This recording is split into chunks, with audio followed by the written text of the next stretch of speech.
Hello and welcome to another episode of the Central Lounge, which is brought to you by Global Stake. We're your institutional, SOC compliant, truly decentralized bare metal staking service provider.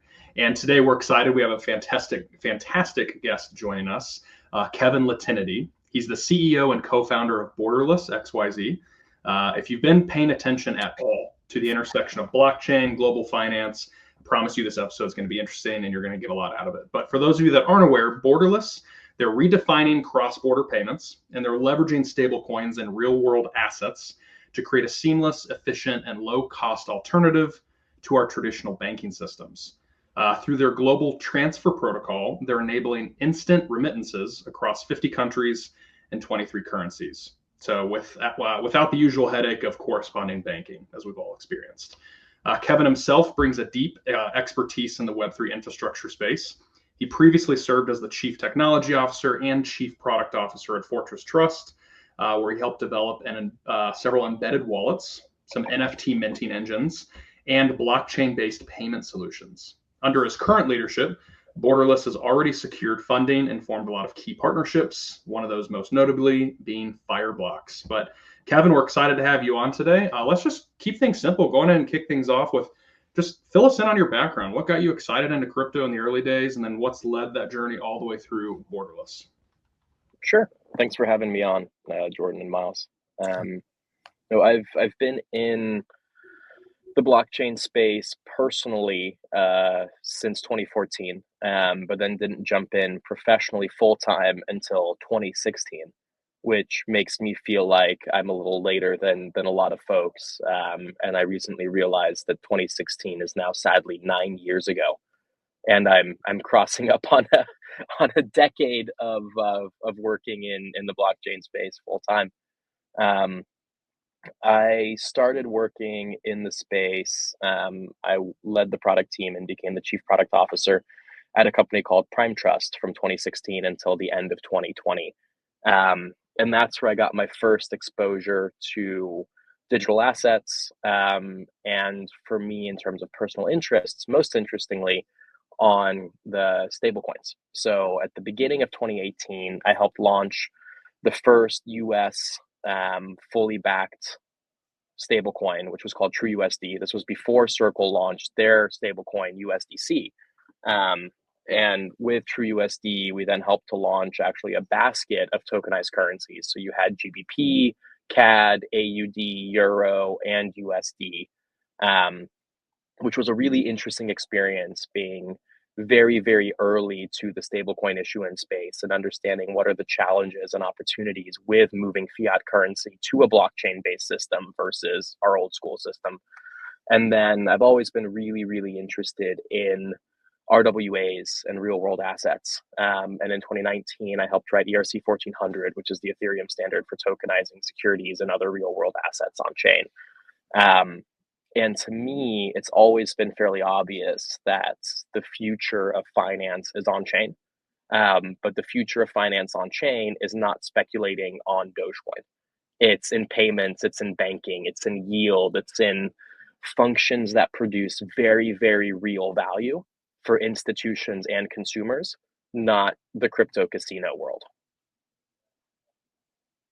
Spot on. Fantastic. Yeah. And the background, just even from what you've mentioned, so you've already been through essentially two custodians that you've led from a very high level.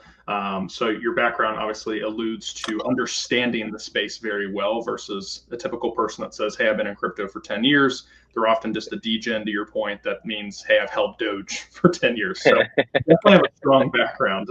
So leading us to Borderless to today, can you just I gave us a quick little synopsis, but can you explain what is Borderless? What are you guys trying to tackle specifically? And why is there even really a problem in the global payments space? Absolutely. Our fundamental thesis is that stablecoins represents the best way to move value around the world. And there's a lot of arguments, and we can have some of those arguments if this is the direction you want to take this episode, around stablecoins versus Bitcoin, around the centralization of stablecoin issuance versus the decentralization of Bitcoin as more internet native money.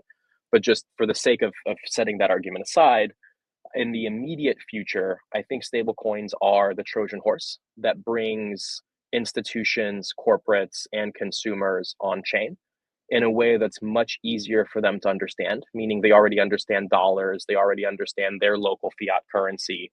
They don't need to understand a whole new asset class. They just need to understand that this is now in a technology that allows for it to be transferred globally 24/7 in near real time versus Swift and correspondent banking, which is full of intermediaries, can take, depending on where you are, especially in emerging markets, can take 4 or 5 days to settle.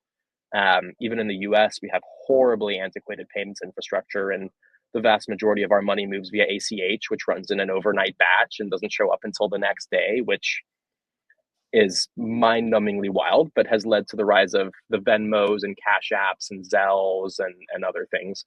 Whereas in other parts of the world, you have real-time payment networks. You have things like Instant SEPA in the EU. You have things like Pix in Brazil. You have things like SPAY in Mexico. You have things like M-Pesa across most of Africa.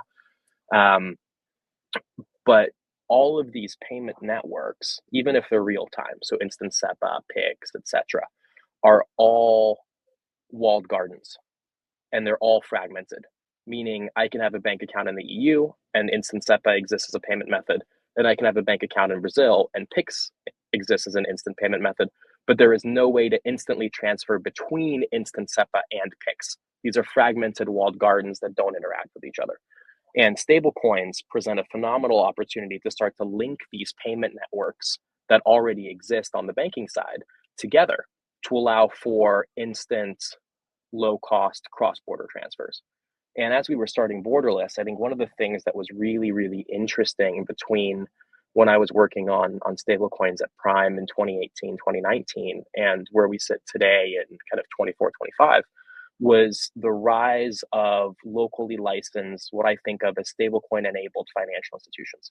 And these are companies like Bridge, BVNK, Bitso, Yellow Card, Reap, Ripio, Balam. I can go on and on. There's dozens at least, and soon hundreds, now that VCs are very excited about stablecoins and are funding anybody that says the word stable and coin next to each other on a pitch deck. There are going to be hundreds of these entities which have access to local banking rails and are locally licensed, which is really important. And when we looked at that and we started talking to more payments customers and we started talking to some of these institutions themselves, what was obviously still a pain point was the ability to orchestrate transfers across geographies. So we're talking to PSPs who maybe serve corporates or institutions in 15 different countries. And they're saying, great, do we have to build our own vendor network and integrate 15 different providers, one in each region? Do I have to integrate Bridge plus Bitso plus Yellow Card plus Ripio plus Balam plus Koiway plus Reap plus, et cetera, et cetera? Do I have to support all of these different data models? Do I have to have partnerships with all these people? Operationally, do I have to reconcile all these different accounts and all these different financial providers when, my job is to build an ARAP platform, or my job is to build a payouts platform, right? My job is not to build what's effectively a liquidity network. So when we started Borderless, we thought, okay, well, what if that liquidity network exists as a service? What if Borderless built a network that connects and orchestrates all of these locally licensed financial institutions that have stablecoin liquidity together into a single network that allows for any stablecoin on any blockchain to be converted to and from any fiat currency in any country on any local banking rail? And if that kind of infrastructure were to exist, now all of a sudden you can actually take an EU bank account and connect it in real time to a Brazilian bank account using what's effectively known as the stablecoin sandwich, where I can convert into a stablecoin in the EU on Instant SEPA, transfer that to a financial institution in Brazil, and then convert it into reals and send it out on Pix. And that's kind of the founding thesis that we built our network on.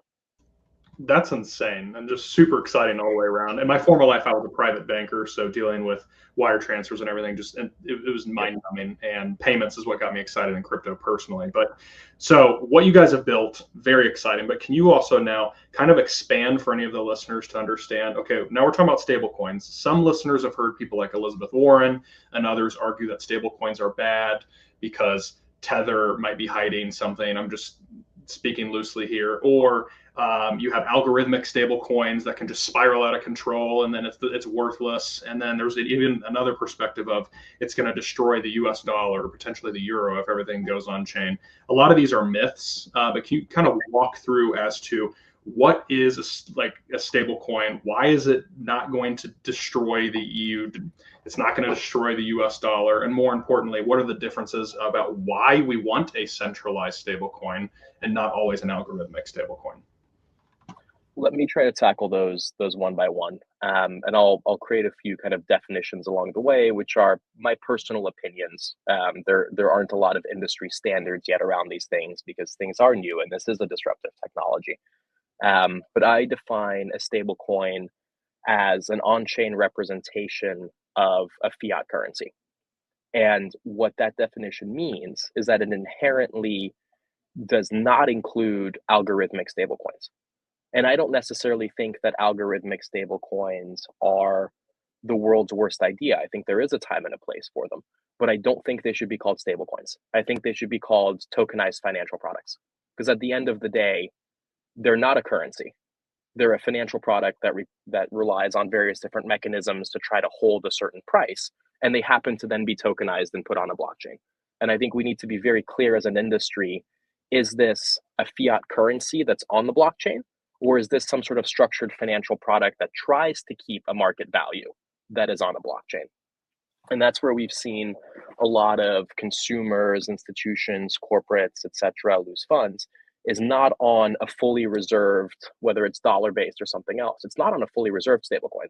It's on some sort of an algorithmic product where the algorithm that is backing that financial product doesn't behave in the way a rational human would expect it to behave. That's kind of the first piece when we look at stable coins versus some of the algorithmic products that exist.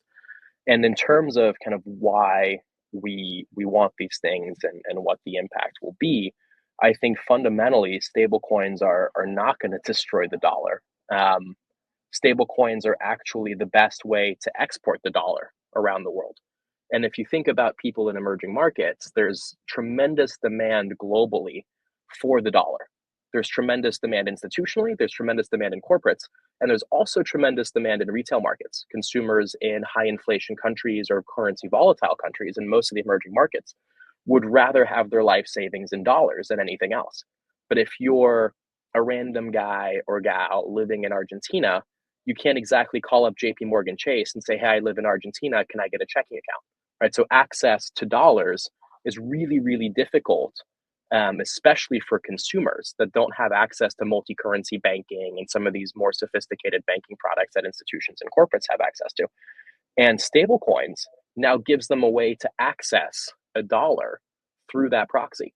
And you're seeing tons of fintechs across Latin America, across Africa, across Southeast Asia start to offer their consumer bases the ability to dollarize their savings. And they're doing that through stablecoins. And I think there is no better counter argument to the myth that stablecoins threaten the dollar.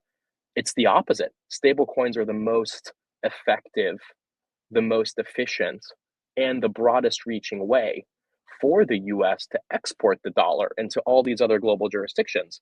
And that's why you see now the proposal of the Genius Act and the stablecoin legislation, and you see a lot of the new administration actually embracing stablecoins as a way for the US to expand its monetary policy.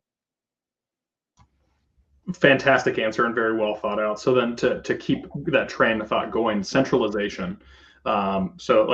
Do you like the idea, or how can we best explain to people why having a centralized stablecoin is not necessarily a bad thing? Because it helps keep things fully audited, fully transparent, fully clear, versus a lot of the proponents that are trying to convince TradFi people now that, hey, well, hold on, the whole thesis of crypto is to be decentralized. So how do those two collide? When you think about decentralized money, something like Bitcoin comes to mind. Bitcoin isn't controlled by a centralized, what's called as an issuer in the stablecoin space. Bitcoin doesn't have any sort of centralized control. But because of that, it also means that Bitcoin is an asset that fluctuates in market value, right? It doesn't have any sort of centralization in any way, shape, or form, which also means it's not backed by any particular real world asset. It's backed by the market sentiment and the supply caps and other things that are inherent into the design of Bitcoin, but it means it doesn't represent a fiat currency. It represents kind of a new type of money or a new type of asset, right? Digital gold gets thrown around, things of that nature. Stablecoins, on the other hand, are a fiat currency put on a blockchain. And inherently, that means some level of centralization. You need to have that fiat currency actually held somewhere. And centralization in this definition can include a consortium or a small group, right? It may not be centralized to one bank, but it's going to be centralized to a small group of custodians. You cannot have millions of custodians all holding on to $10 for a $10 million market cap stablecoin, right? It's going to be one bank, or it's going to be a small handful of banks generally that are controlling this. And it also is typically going to have a small number of issuers. In the case of USDC, it's one issuer, it's Circle. In the case of something like USDG, it's a consortium of issuers, Anchorage, Paxos, Robinhood, etc. But it's still a small number. It's not something like Bitcoin where you have millions. There's not really an issuer. You have millions of miners that are producing blocks and things of that nature. And for a lot of cyberpunks, that centralization is a bug, right? It means that it can be systematically attacked. An unfriendly administration, I don't see this happening, and thankfully we have a rule of law that makes this very difficult to accomplish. But if in some way, shape, or form Circle were taken off the face of the earth, that would not bode well for USDC. But from a regulatory standpoint, this isn't a bug, this is a feature. It means that you can actually audit the reserves of these stablecoins and make sure that when there's $10 billion of tokens issued, there's actually $10 billion of real world dollars that are sitting somewhere that are backing those tokens. It means that regulators have a centralized entity that they can regulate, fine if they so choose to, audit, etc. So it represents a lot more from a governance standpoint. It represents a lot more of what TradFi is used to, but with the technology and distribution of the blockchain. And I think in the short term, that gives us the best of those two worlds, where it's an asset that can be regulated, can be audited, can be easily understood, but is still able to benefit from 24/7 operations, global distribution, and internet native settlement speeds.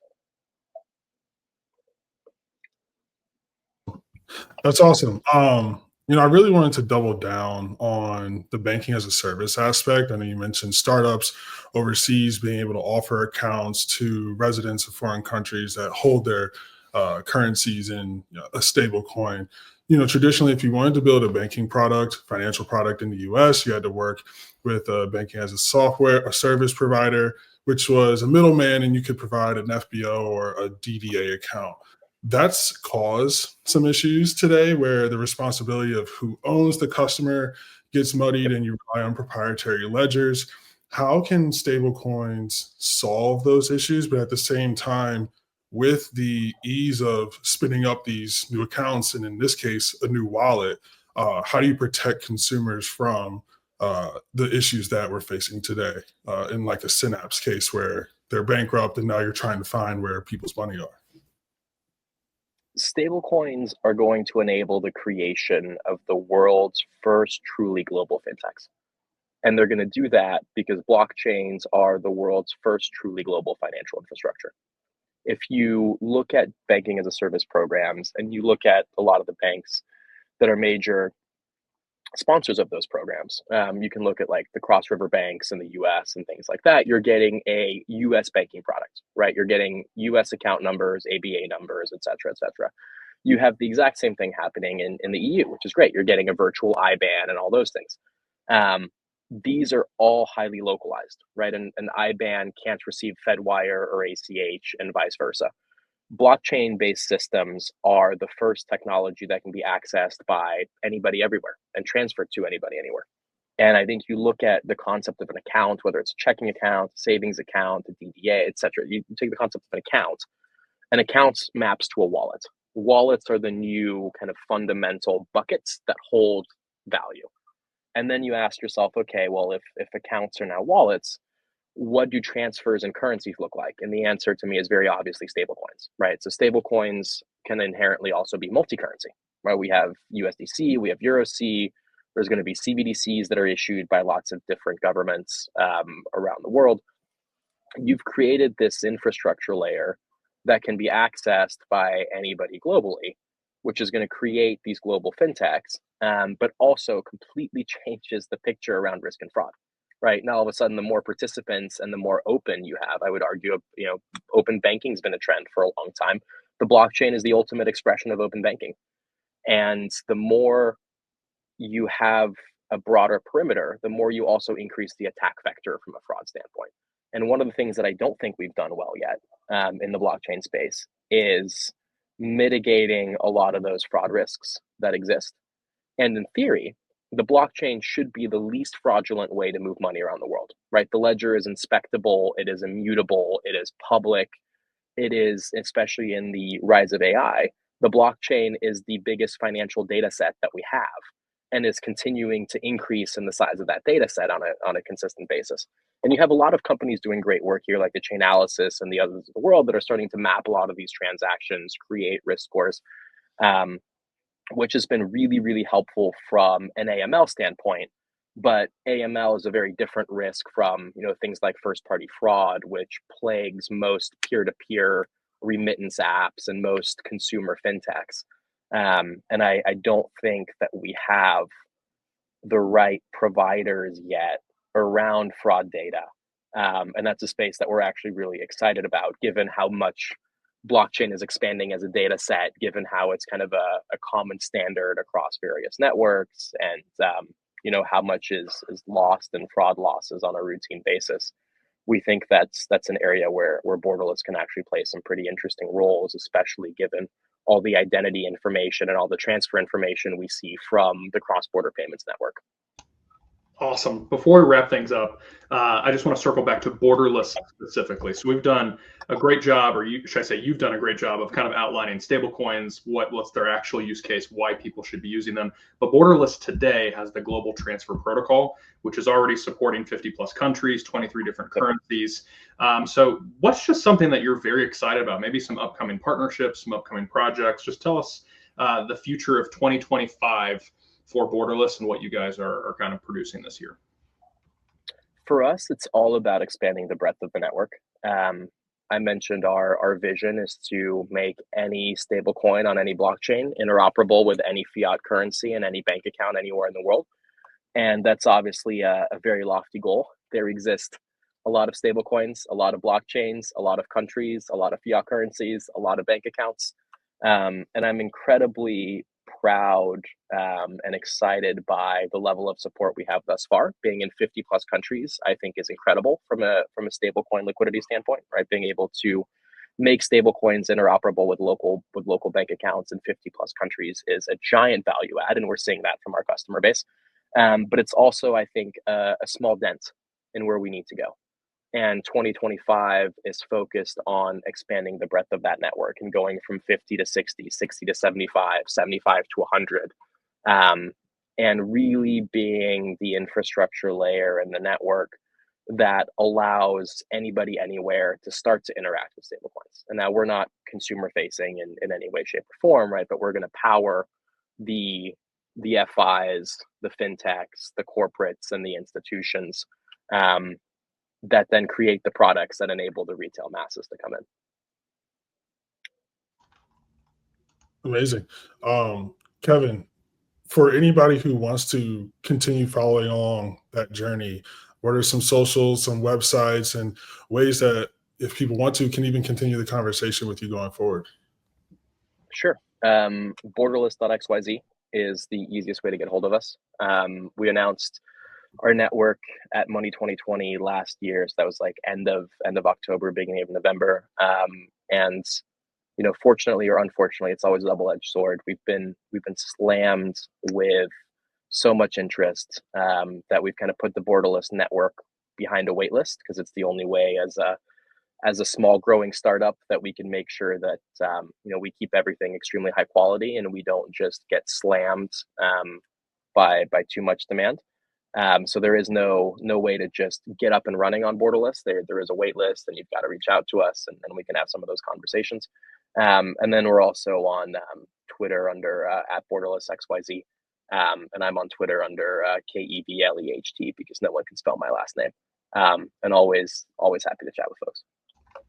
Fantastic. Awesome. For those that are listening, all that will be linked in the description below. Kevin, thanks so much again for your time today and coming on. Excited to see the future of cross-border payments and really appreciate what you guys are building. It's highly needed in the space and bringing credibility to the market in general. So thank you. And those of you that are listening, we'll catch you next time on the next episode of Decentral Lounge. See you guys.